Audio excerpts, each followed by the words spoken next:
नाशिक येथे पंचवटीतील हिरावाडी येथे ज्वेलर्स शॉपवर सशस्त्र दरोड्याचा प्रयत्न फसला।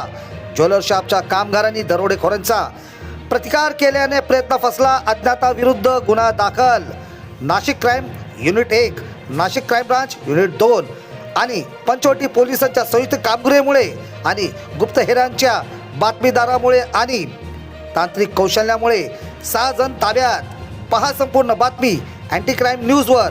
अँटी क्राईम न्यूज, गुन्ह्यांचा पर्दाफाश। दिनांक 15 मे रोजी संध्याकाळी सुमारे 8:30च्या वेळेस पंचवटी येथील समृद्धी ज्वेलर्स हिरावाडी येथे सशस्त्र दरोडेखोरांनी दरोड्याचा प्रयत्न केला होता। यामध्ये दुकानामध्ये मास्क लावलेले सशस्त्र दरोडेखोर घुसले होते आणि त्यांनी पिस्तूलचा धाक टाकून दुकानातील सोन्या चांदीचे दागिने पळवण्याचा प्रयत्न केला। परंतु दुकानातील तेथील जे वर्कर्स होते त्यांनी नेटाने त्यांचा प्रतिकार केल्यामुळे त्यांना कुठलीही मालमत्ता लुटता आली नाही।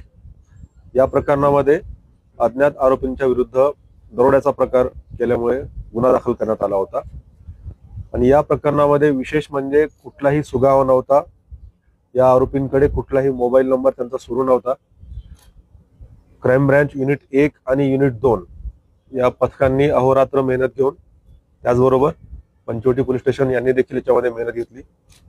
सर्वांनी मिळून 500 पेक्षा जास्त कॅमेरे, सीसीटीव्ही कॅमेरे सतत ढुंडाळले आणि त्यावरून त्यांनी आरोपींचा माग काढत काढत शेवटी या गुन्ह्यामध्ये ज्या आरोपींनी हा गुन्हा केला अशा 6 पैकी 2 आरोपींना अटक करण्यात आलेली आहे।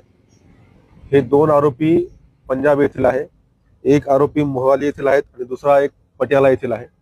दोनही आरोपी जे ताब्यात घेतलेत, अटक केले, ते रेकॉर्डवरचे सराईत गुन्हेगार आहेत। त्यांनी वारंवार असे गुन्हे केलेले आहेत आणि विशेष म्हणजे कुठल्याही प्रकारचा सुगावा नसताना हा गुन्हा उघडकीस आणलेला आहे। आरोपींची ओळख 2010 मध्ये जेलमध्ये, अंबाला जेलमध्ये झाली होती। त्यानंतर ते एकमेकांच्या संपर्कात होते।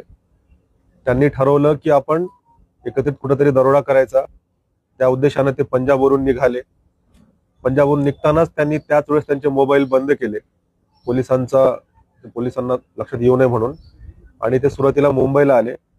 मुंबईला येऊन त्यांनी परत नाशिक गाठलं। नाशिकला त्यांनी इथल्या ठिकाणांची रेकी केली। त्यांनी रेकी करून हे जे ज्वेलर्सचं दुकान आहे ते रोडवर असल्यामुळे इथून पळून जाणं सोपं आहे असं त्यांच्या लक्षात आलं आणि त्यांनी इथे दरोडा करायचं ठरवलं। त्यांनी नाशिकमध्ये इथे येऊन लॉजमध्ये थांबले। नंतर त्यांनी इथूनच 2 बाईक चोरी केल्या आणि त्या 2 बाईकवर ते त्या दुकानापर्यंत आले होते आणि दुकानामध्ये येऊन त्यांनी दरोड्याचा प्रयत्न केला। रिव्हॉल्वरचा धाक दाखवला। कारागिरांनी, वर्कर्सनी प्रतिकार केल्यामुळे त्यांना काही लुटता आलं नाही। त्यामुळे त्यांना आहे त्याच रिकाम्या हाताने त्यांना परत जावं लागलं। परंतु त्यांनी त्यावेळेस पिस्तलच्या बटनी डोक्यात मारहाण केल्यामुळं दुकानाचा कारागीर जखमी झाला होता। तो हॉस्पिटलमध्ये व्यवस्थित आहे, आउट ऑफ डेंजर आहे।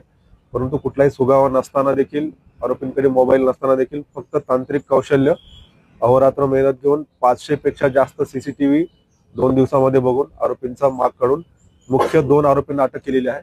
तर आरोपींचा शोध सुरू आहे। नाशिकमध्ये आरोपींचं कुठलंही कनेक्शन नव्हतं। हे रेकॉर्डवरचे सराईत गुन्हेगार आहेत। ते रॅन्डमली नाशिकमध्ये आले आणि त्या नाशिकमध्ये येऊन 2 दिवस सतत रेकी केली आणि त्यांनी इथे ठरवलं की कुठल्या ठिकाणी त्यांना दरोडा करणं शक्य आहे। त्यांचं नाशिकमध्ये कुणाशीही काही कनेक्शन नाही।